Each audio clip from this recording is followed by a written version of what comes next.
Hello বন্ধুরা, কেমন আছেন সবাই? আজকে যে মুভিটির এক্সপ্লেনেশন করে আপনাদের শোনাবো সেটি হলো গদার এক প্রেম কথা, যেটির প্রেক্ষাপটে তুলে ধরা হয়েছে 1947 সালের ভারত পাকিস্তানের দেশভাগের সময়ে কি হয়েছিল আর তার মধ্যে একটি প্রেম কাহিনী কি করে পরিণতি পেল, চারিদিকে শত ঘৃণার মধ্যে ভালোবাসা কি করে জায়গা করে নেয় সেটিকেই তুলে ধরা হয়েছে এই মুভিটিতে। আর যেটি না বললেই নয় তা হলো গদার এক প্রেম কথা পার্ট 2 রিলিজ হতে চলেছে খুব তাড়াতাড়ি। তাই আপনাদের যদি এই মুভির কাহিনী ভালো লেগে থাকে তাহলে নেক্সট পার্টের জন্য আমাদের চ্যানেলটিকে অবশ্যই সাবস্ক্রাইব করবেন আর ভিডিওটিকেও লাইক করবেন। তাহলে চলুন শুরু করা যাক গদার এক প্রেম কথা মুভির এক্সপ্লেনেশন।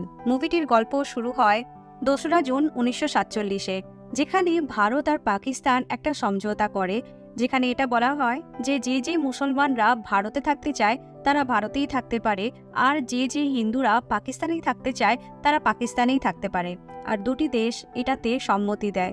কিন্তু এটা হওয়ার ঠিক কিছুদিন পর পাকিস্তানি সরকার নিজের এই কথা থেকে পাল্টি খেয়ে যায় এবং পাকিস্তানে থাকা হিন্দুদের উপরে প্রচুরভাবে অত্যাচার শুরু হয়ে যায়। সমস্ত হিন্দুদেরকে পাকিস্তান ছেড়ে চলে যাওয়ার আদেশ দেওয়া হয়, আর যারা যারা দেশ ছাড়তে রাজি হচ্ছিল না তাদেরকে মেরে দেওয়ার আদেশ দেওয়া হয়। তারপর আমরা তারা সিং এর পরিবারকে দেখতে পাই, যেখানে তার বাবা তার 2 মেয়েকে একটি কাগজে বিষ দিয়ে এটা বলেন যে যদি ট্রেনে কোনো মুসলমান তাদের সাথে খারাপ ব্যবহার করার চেষ্টা করে তাহলে তারা যেন সেটা খেয়ে নেয়। এটার পর তারা অমৃতসর যাওয়া ট্রেনে বসে পড়ে এবং সেই ট্রেনে অনেকেও চাপার চেষ্টা করে, যেটা দেখে পাকিস্তানের থাকা মুসলমানরা ওই ট্রেনটার উপরে হামলা করে দেয় আর সবাইকে এক এক করে মেরে ফেলে। এসব দেখে তারা সিং এর 2 বোন বিষ খেয়ে নিজেকে মেরে ফেলার চেষ্টা করে, কিন্তু মুসলমানরা তাদেরকেও ছাড়ে না আর তারা সিং এর 2 বোনকে রেপ করে খুবই নিষ্ঠুরভাবে মেরে ফেলে। তারপরে আমরা দেখতে পাই যে মৃতদেহ দিয়ে ভরা একটি ট্রেন, যেখানে সব হিন্দুদেরকে মেরে ফেলে দেওয়া হয়েছে, সেটা অমৃতসরের স্টেশনে ঢুকছে। এইসব দেখে তারা সিংহ রাগে ঘৃণায় প্রতিশোধের আগুনে সব মুসলমানদের মেরে ফেলার সিদ্ধান্ত নেয়। আর তখন সব হিন্দু আর শিখ মিলে পাকিস্তানে যাওয়া ট্রেনে অ্যাটাক করে দেয়, যেটাতে সব মুসলমানরা পাকিস্তানে যাচ্ছিল। তারপর আমরা আশরাফ আলীকে দেখতে পাই, যে তার ফ্যামিলির সাথে তখন ইন্ডিয়াতেই ছিল। সব হিন্দু আর শিখরা মিলে তাদের বাড়িতে অ্যাটাক করে দেয়, আর তখন সে তার মেয়ে আর তার বউয়ের সাথে বাড়ির পিছনের রাস্তা দিয়ে পালিয়ে যায়। এদিকে স্টেশনে খুবই ভিড় থাকার জন্য তাদের ট্রেন ধরতে খুবই অসুবিধে হয়। আর এদিকে তারা সিংহ তখন আশরাফ আলীর মেয়েকে মারতে যায়, কিন্তু তার হাতে একটা তাজমহলের ছোট গিফট দেখে সে বুঝতে পেরে যায় যে মেয়েটা হলো সাকিনা। আশরাফ আর তার বউ ট্রেনে চেপে যায়, কিন্তু স্টেশনে প্রচুর ভিড় থাকাতে সাকিনা ট্রেনে চাপতে পারে না, আর ভিড়ের মাঝে ঠেলাঠেলিতে সাকিনা স্টেশনেই পড়ে যায়। এদিকে ভিড় বোঝাই ট্রেন তখন স্টেশন ছেড়ে দেয় আর সাকিনা স্টেশনেই থেকে যায়। সাকিনার ওপর দিয়ে সবাই পাড়িয়ে পাড়িয়ে ওই ট্রেনটিকে ধরার আপ্রাণ চেষ্টা করতে থাকে, আর সাকিনা পদপিষ্ট হয়ে গুরুতর আহত অবস্থায় স্টেশনেই পড়ে থাকে। তারপর পরের সিনে আমরা দেখতে পাই যে সাকিনা স্টেশন থেকে বেরিয়ে একটা কলের নিচে আশ্রয় নেওয়ার চেষ্টা করে, কিন্তু সেখানে একটা শিখ ছেলে তাকে দেখে ফেলে আর বুঝতে পারে যে সে মুসলমান মেয়ে, আর তার রেপ করার চেষ্টা করে। কিন্তু সাকিনা সেখান থেকে পালিয়ে যায়। কোনো রকমে পালাতে পালাতে সাকিনা তারা সিং এর কাছে এসে দাঁড়ায় আর তারা সিংহকে বলে তাকে বাঁচাতে। এদিকে অনেকগুলো ছেলে সাকিনাকে মারতে এলে পর ওই শিখ ছেলেরা তারা সিংহকে বলে যে সাকিনা একটা মুসলমান মেয়ে আর তাই জন্য তারা সবাই চায় তাকে মারতে, কিন্তু তারা সিংহ এটা হতে দেয় না আর নিজের আঙুলের রক্ত দিয়ে সাকিনার মাথার স্মৃতিতে ভরে দেয় আর তাকে নিজের স্ত্রীর স্বীকৃতি দিয়ে দেয়। তারপর পরের দিন আমরা দেখতে পাই বাড়ি যাবার সময় একটা ফ্ল্যাশব্যাকে গল্প। আসলে তারা সিং আর সাকিনা কলেজের বন্ধু ছিল। তারা সিং খুব ভালো গান গাইতো, আর এটা শুনে কলেজের কিছু মেয়েরা তার সাথে মজা করবার জন্য তারা সিংহকে বলে তাকে কলেজের ফাংশনে গান গাইতে, আর এটাও বলে যে তারা সিং এর জন্য একটা ভালো মিউজিক টিচার ওরা খুঁজছে। পরে আমরা জানতে পারি যে সেই মেয়েগুলো সাকিনাকে রিকোয়েস্ট করে তারা সিং এর টিচার হওয়ার জন্য, আর সাকিনা সেটাতে ফাইনালি রাজি হয়ে যায়।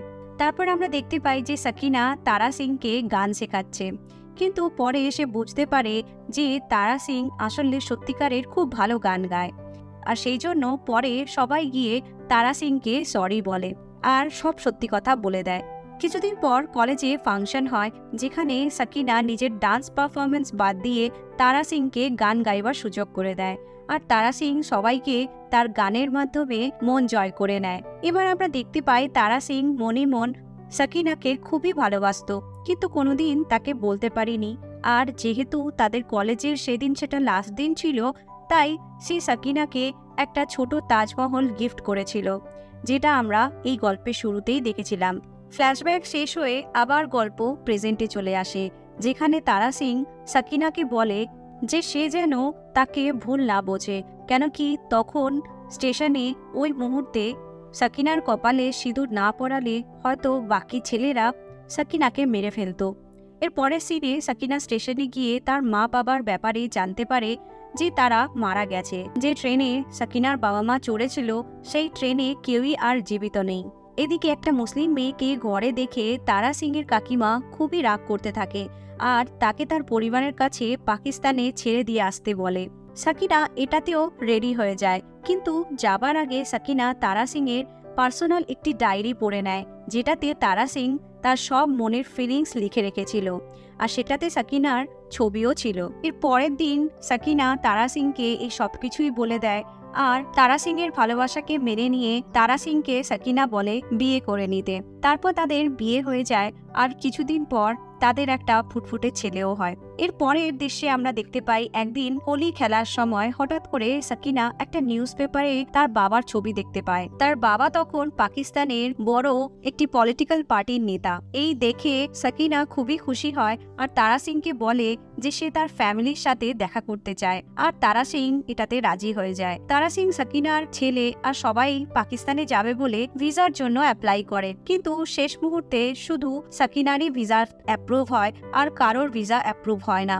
তাই শুধু সাকিনাই অগত্যা একা পাকিস্তানে চলে যায় তার পরিবারের সাথে দেখা করতে। এরপরে বাড়ি গিয়ে সাকিনা তার বাবা মাকে দেখে খুবই খুশি হয়। সাকিনা তার মাকে সবকিছু জানায় এবং বলে যে তার সাথে কি হয়েছিল আর তারা সিং কিভাবে তাকে বাঁচিয়েছে, তাদের একটা ফুটফুটে ছেলেও আছে। আর এসব কথা শুনে সাকিনার মা ভীষণ রেগে যায় আর বলে যে একটা শিখকে কেন তার বিয়ে করতে হলো, আর সে একজন শিখকে বিয়ে করে একদমই ঠিক করেনি। ওদিকে সাকিনার বাবা তাকে অনেক বোঝাবার চেষ্টা করে আর বলে সে তার আবার বিয়ে দিতে চায় একটা ভালো পাকিস্তানি ছেলের সাথে, কিন্তু সাকিনা রাজি হয় না। সে বারণ করে দেয় আর বলে যে তার স্বামী জীবিত থাকতে সে কিছুতেই অন্য কাউকে বিয়ে করতে পারবে না। এদিকে সাকিনার বাবা তার জোর করে বিয়ে দেওয়ার সিদ্ধান্ত নেয়, আর অন্যদিকে বারবার ভিসা রিজেক্ট হয়ে যাওয়াতে তারা সিং আর তার ছেলেকে সাথে নিয়ে তার এক বন্ধুর সাহায্যে অন্যভাবে পাকিস্তানের বর্ডার পার করে পাকিস্তানে চলে আসে। এরপর কোনোভাবে তারা সিং সাকিনার বাড়িতে শেষমেশ চলে আসে সেই বিয়ে আটকে দিতে।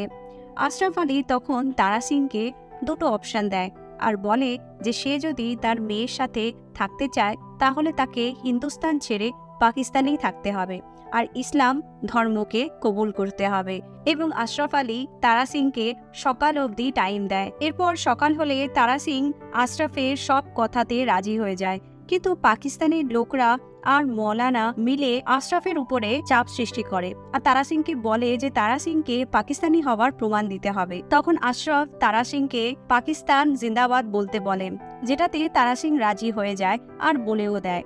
তারপর আশরাফ আলী তারা সিংকে হিন্দুস্তান মুর্দাবাদ বলতে বলে, যেটার রিপ্লাইয়ে তারা সিং বলে যে পাকিস্তান জিন্দাবাদ হওয়াতে তার কোনো অসুবিধে নেই, কিন্তু হিন্দুস্তান জিন্দাবাদ ছিল, আছে আর সবসময় থাকবে।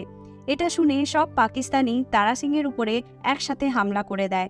আর তখন আমরা মুভিটির সবথেকে ফেমাস সিন দেখতে পাই, যেখানে তারা সিং একটা হ্যান্ডপাম্প উকড়ে নিয়ে সব পাকিস্তানিদেরকে মারতে থাকে। এটার পর তারা সিং তার পরিবারকে নিয়ে ওখান থেকে পালিয়ে যায় আর একটা গরিব লোকের ঘরে গিয়ে আশ্রয় নেয়, কিন্তু সেই বাড়ির মহিলা খুব লোভী থাকে আর সে সাকিনার সব গয়না নিয়ে নেয়। আর যখন সাকিনা ওকে বারণ করে তখন সে তাদেরকে বাড়ি থেকে বের করে দেয় আর এই খবরটা আশরাফ আলীকে দিয়ে দেয়। এর পরের সিনে আমরা দেখতে পাই তারা সিং, সাকিনা আর তার ছেলে এবং তারা সিংয়ের বন্ধু সবাই একটি ট্রেনে হিন্দুস্তান যাওয়ার জন্য চেপে পড়ে। এদিকে আশরাফ আলী তার লোকবল লাগিয়ে তাদেরকে ধরে ফেলার চেষ্টা করতে থাকে। আশরাফ আলীর লোকজন ট্রেনটাকে সব দিক থেকে হামলা করে দেয়, আর তখন আরেক দিক থেকে আশরাফ আলী হেলিকপ্টার থেকে শুট করতে থাকে, কিন্তু সেই গুলিটা সাকিনার লেগে যায়। এরপর আমরা হসপিটালের সিন দেখতে পাই, যেখানে আশরাফ আলী ইন্ডিয়ায় আসে আর ফাইনালি তাদের এই বিয়েটাকে অ্যাকসেপ্ট করে নেয়, কেন কি সে তার মেয়েকে সবকিছুর থেকে বেশি ভালোবাসে। আর এইভাবেই সমস্ত ঘৃণার উপরে ভালোবাসার জয় হয়। আর এই মুভিটির গল্পটাও এখানেই শেষ হয়। আপনাদের এই মুভির গল্প কেমন লাগলো আমাকে কমেন্টে অবশ্যই জানাবেন। আর যদি আপনাদের গদার এক প্রেম কথা পার্ট 2 গল্প জানার ইচ্ছে থাকে তাহলে অবশ্যই আমাকে কমেন্টেও জানাবেন এবং চ্যানেলকে সাবস্ক্রাইব করবেন। আজ তাহলে আসি।